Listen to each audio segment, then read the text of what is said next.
Ba sấy cho mẹ luôn nha đôi. Nè, ba sấy cho mẹ nè. Rồi, ba đưa đất cho mẹ đây.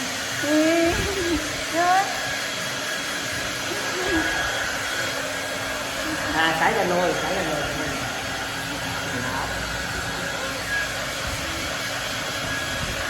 Sấy cho nuôi, sấy cho nuôi. Ok, sấy cho con.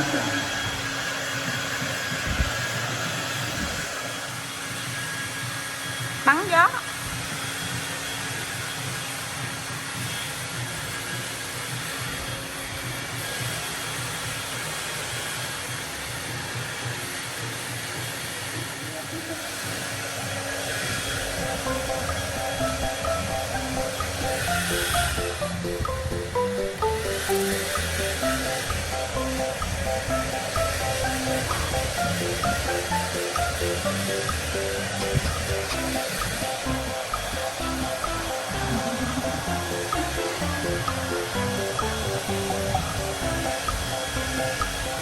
Giống như đang nấu phi mà tạo gió.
Mấy này đã ha.